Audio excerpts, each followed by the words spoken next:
The main question about this record is it any good? Hi people and hello my Chili Con Carnage crew and welcome to this 5-minute review episode on Cross's newest album, Goodnight, God Bless, I Love You, Delete.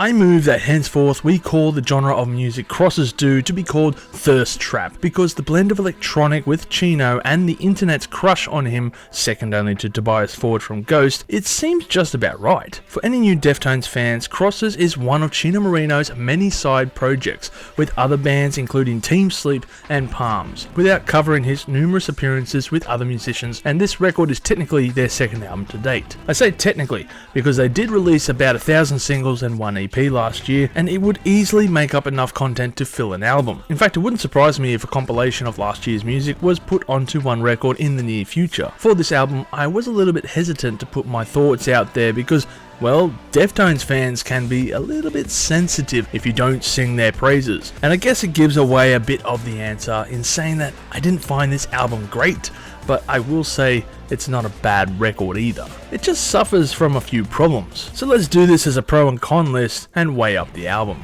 Pro. The lead single, Invisible Hand, is an amazing song and shows off what the band do well with their dark wave sound.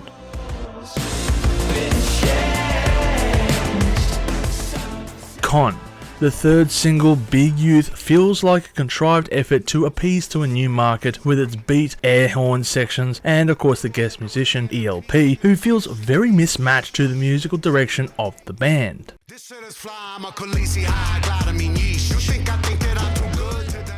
Pro. Robert Smith appears on the song Girls Float, Boys Cry.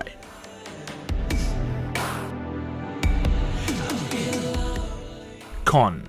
With all the editing and production, it can be hard to hear Robert Smith. Pro. Pleasure is a great opener for the album. Con. The closing song the album takes its name from is as dull as dishwater. Pro. At 49 minutes in length, the album hits the perfect runtime. Con.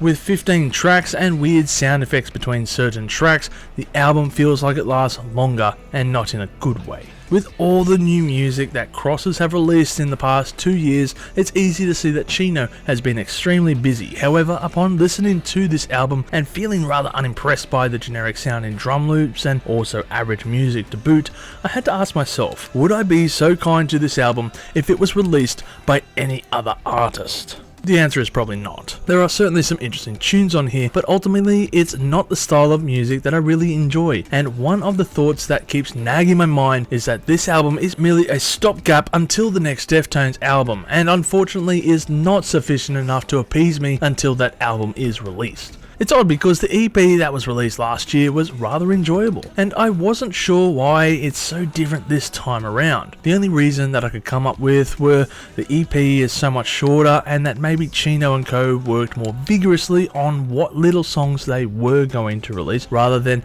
attempting the same outcome with a larger portfolio. The other thought was that with all the singles that were released before the EP was dropped, I had warmed up to their music instead of receiving it all at once. The general feedback I've seen on Deftones pages seems to be of mixed reactions, with some loving the new sound and the album and others not particularly caring for it. As someone who would put Crosses as their least favourite solo project, I feel somewhat in line with the latter on this record. I suppose the major conclusion out of this is now Deftones are more focused on writing their music for their upcoming record. My only hope is that they will still put some electronic sections in their music instead of ruling them out completely, citing Crosses as if it's something that they had to do because the group doesn't want to try it. I don't know, it's a bit of a double-edged sword at the end of the day. Overall, I would give this album a score of 4 million Jillies on the spicy scale, with my favourite tracks being Pleasure, Invisible Hand and Ghost Ride.